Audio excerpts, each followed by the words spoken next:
Hi అండి, నమస్తే. నా పేరు ప్రవీణ్. మీరు చూస్తున్నారు ప్రవీణ్ టీవీ. అజ్మాస్ కన్స్ట్రక్షన్ సమర్పించు తెలుగు డాక్టర్స్ ఎపిసోడ్ కి స్వాగతం, సుస్వాగతం. సో మనతో పాటు ఉన్నారు ప్రముఖ plastic surgeon doctor M Bhanumurthy garu. So late చేయకుండా కంటెంట్ లోకి వెళ్ళిపోదాం, పదండి. సార్ నమస్తే. సార్, మామూలుగా గైనకోమాస్టియా అంటే ఏంటి, అండ్ గైనకోమాస్టియా ఎవరెవరికి వస్తుంది, ఏ ఏజ్ ఫ్యాక్టర్ వాళ్ళకి వస్తుంది, హార్మోన్స్ ఇంబ్యాలెన్స్ వల్ల వస్తుందా, లేకపోతే బై ఏజ్ డిఫాల్ట్ అలా వస్తుందా? గైనకోమాస్టియా అంటే బేసికల్ ఏంటంటే మన ఆడవాళ్ళకి స్తనాలు బ్రెస్ట్ ఎట్లా ఉంటుందో అది మగవాళ్ళకి వస్తే దాన్ని గైనకోమాస్టియా అంటాం. ఇది బేసికలీ ఏంటంటే మనకి యుక్త వయసు ప్యూబర్టల్ ఏజ్ అరౌండ్ 18 ఇయర్స్ నుంచి స్టార్ట్ అవుతుంది. యూజువల్ గా చాలా మంది ఏమనుకుంటారంటే ఇది హార్మోనల్ ఇంబ్యాలెన్స్ అనుకుంటుంటారు. హార్మోనల్ ఇంబ్యాలెన్స్ అంటే ఫిమేల్ హార్మోన్స్ ఎక్కువ కావడం వల్ల బ్రెస్ట్ పెరిగింది అనుకుంటారు. కానీ 99% of the cases idiopathic, there is no cause at all. ఏదో 1% కానీ ఒక 2% కానీ అదర్ కాజెస్ ఉంటాయి. అంటే హార్మోన్స్ తేడా ఉండడం వల్ల కానీ, కొంతమంది కొన్ని డ్రగ్స్ వాడడం వల్ల కానీ ఇట్లా వచ్చే అవకాశం లేదు. 98% to 99% idiopathic, there is no cause at all. Problem ఏమిటంటే ఇన్ఫీరియారిటీ కాంప్లెక్స్, న్యూన్యత వస్తుంటది. వాళ్ళు బయట తిరగలేరు, టీ షర్ట్స్ వేసుకోలేరు. ఏదైనా హాస్టల్లో చేరాలంటే, ఎక్కడన్నా ఉండాలన్నా, లేకపోతే స్విమ్మింగ్ పూల్ లో స్విమ్మింగ్ చేయాలన్నా, ఎక్కడన్నా బయట స్నానం చేయాలన్నా, ఎవరైనా చూస్తారని చాలా మంది వాళ్ళకి ఇన్ఫీరియారిటీ కాంప్లెక్స్ ఉంటుంది. దానికోసం వాళ్ళు ఆపరేషన్ కోసం వస్తుంటారు. సో మామూలుగా ఇది డైరెక్ట్ ఆపరేటబుల్ అయినా సార్, లేకపోతే గైనకోమాస్టియా అనేది ట్రీట్మెంట్స్, ట్యూబ్స్, మెడికేషన్స్ తో ఏమైనా సాల్వ్ అయ్యేది? ఇది గైనకోమాస్టియా అంటే చాలా మంది ఏంటంటే అడుగుతుంటారు, మాత్రలు రాసియండి, లేదా ఆయింట్మెంట్స్ రాసియండి, లేదా ఎక్సర్సైజ్ చేస్తే ఏమైనా తగ్గుతుందా అనుకుంటారు. కానీ దీనికి ఏంటంటే మనకి టాబ్లెట్స్ కానీ ఆయింట్మెంట్స్ కానీ లేవు. దీనికి డైట్ ప్లాన్స్, డైట్ చేస్తే ఫ్యాట్ తగ్గుతుంది కానీ గైనకోమాస్టియా తగ్గదు. అట్లాగే ఎక్సర్సైజ్ చేస్తే ఫ్యాట్ తగ్గుతుంది. ఫ్యాట్ అంటే ఇంకా other areas of the body. కానీ గైనకోమాస్టియా అంటే బ్రెస్ట్ దగ్గర మాత్రం ఫ్యాట్ తగ్గదు. అది ఒక ఫిక్స్డ్ డిపాజిట్ లాగా ఉంటది. దానికి మనము మసాజెస్ చేసినా, టాబ్లెట్స్ వాడినా, క్రీమ్స్ వాడినా, జిమ్ పోయి ఎక్సర్సైజ్ చేసినా, డైటింగ్ చేసినా గైనకోమాస్టియా తగ్గదు.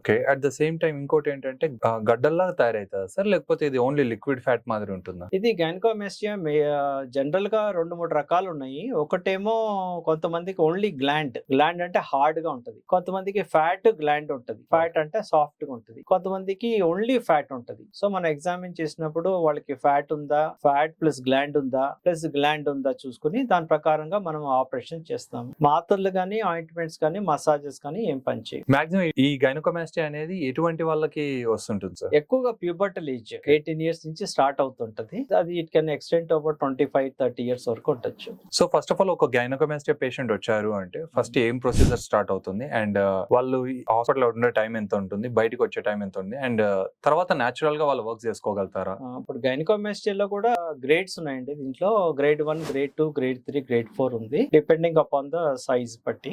దీనికి ట్రీట్మెంట్ ఏంటంటే మనము పూర్వకాలం ఏం చేసేవాళ్ళు అంటే బ్రెస్ట్ ని ఆ ఎండ్ నుంచి ఎండ్ వరకు కట్ చేసి లోపల ఫ్యాట్ గ్లాండ్ చేసేవాళ్ళు. దానివల్ల పెద్ద స్కార్ అంటే 10 to 15 సెంటీమీటర్ స్కార్ వస్తుంది. ఇప్పుడు ఏం చేస్తున్నామంటే ఒక 4 millimeters కట్ చేసి దాంట్లో లైపోసెక్షన్ చేసేస్తున్నాం. లైపోసెక్షన్ అంటే లోపల ఫ్యాట్ అంతా కరిగించి ఆస్పిరేట్ చేసేస్తాం. సక్షన్ మిషన్ పెట్టి తీసేస్తాము. ఆ ఫ్యాట్ అంతా వచ్చినాక కొంతమంది గ్లాండ్ అనేది ఉంటది. ఈ నిప్పుల్ ఏరియాలో బ్యాక్ సైడ్ గ్లాండ్ ఉంటది. ఈ గ్లాండ్ కూడా మన చిన్న ఇన్సిషన్ ఒక 1 సెంటీమీటర్ 1.5 సెంటీమీటర్స్ ఏరియాలో కింద ఇచ్చేసి ఆ గ్లాండ్ కూడా తీసేస్తాము. తీసేసిన తర్వాత పేషెంట్ యూజువల్ గా 1 or 2 days, మాక్సిమం 2 days పెట్టుకుంటాము. తర్వాత ఇంటికి పంపిస్తాము. 4 days కి 5 days ఒకసారి రమ్మంటాము. తర్వాత ఏం చేస్తారంటే వీళ్ళు ఇది ఫ్యాట్ గ్లాండ్ తీయడం వల్ల ఈ బ్రెస్ట్ లూజ్ గా అయిపోతుంది. కాబట్టి వాళ్ళు ఏం చెప్తామంటే టైట్ బనీన్స్ కానీ అట్లాంటివి కొంచెం వాడమని చెప్తాం. 3 weeks వరకు వాడతాము. బనీన్స్ కాకపోతే ఇంకా ప్రొఫెషనల్ అయితే ప్రెషర్ గార్మెంట్స్ అంటాము. ఈ ప్రెషర్ గార్మెంట్స్ వాడడం వల్ల ఏంటంటే ఆ సాగింగ్ అంతా తగ్గిపోతుంది. ఆఫ్టర్ 3 weeks ఇంకా ఏం అవసరం ఉండదు. 2 days తర్వాత కూడా patient can walk and do everything. 3 weeks వరకు ఫిజికల్ ఎక్సర్సైజెస్ అంటే చేతులు పైకెత్తి హెవీ వెయిట్స్ కానీ ఎందుకు చేయకూడదు అంటే ఈ గైనకోమాస్టియా బ్యాక్ సైడే పెక్టరల్స్ మేజర్ మజిల్ ఉంటది. ఆ మజిల్ మనం ఊరికనే ఇరిటేట్ చేస్తే పెయిన్ ఎక్కువ అవుతుంది. కాబట్టి అది ఒకటి చేద్దంటాం. వాకింగ్ ఇవన్నీ చేసుకోవచ్చు. అంటే రిజల్ట్ ఎలా ఉంటుంది అంటారు సార్? రిజల్ట్స్ ఎట్లా ఉంటాయంటే రిజల్ట్స్ చాలా బాగుంటాయి. స్కార్ అనేది చాలా చిన్నగా ఉంటది. And 99% of the patients complications ఏం ఉండవు. మహా ఉంటే ఏదైనా స్మాల్ కాంప్లికేషన్స్ లైక్ ఇన్ఫెక్షన్ అట్లా ఉండొచ్చు. Otherwise practically no complications. Results అయితే చాలా బాగుంటాయి. సార్ గైనకోమాస్టియా ఆపరేషన్ అనేది ఎందుకు చేయించుకోవాలి? అండ్ ఎస్పెషల్లీ ఏంటంటే గైనకోమాస్టియా చేయించుకోకపోతే కూడా హార్ట్‌కి ఏమైనా ప్రాబ్లమ్ అయితుందా?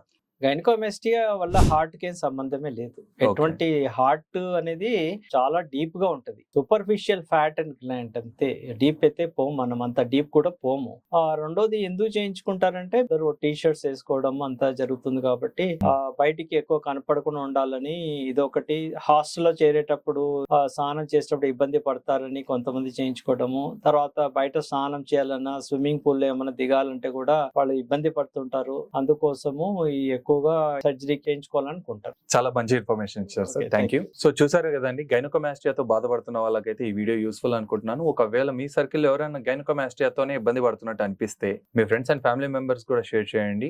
సో ఇంతటితో ఈ వీడియోని ముగిస్తూ మీ ప్రవీణ్ సైనింగ్ ఆఫ్. జై హింద్.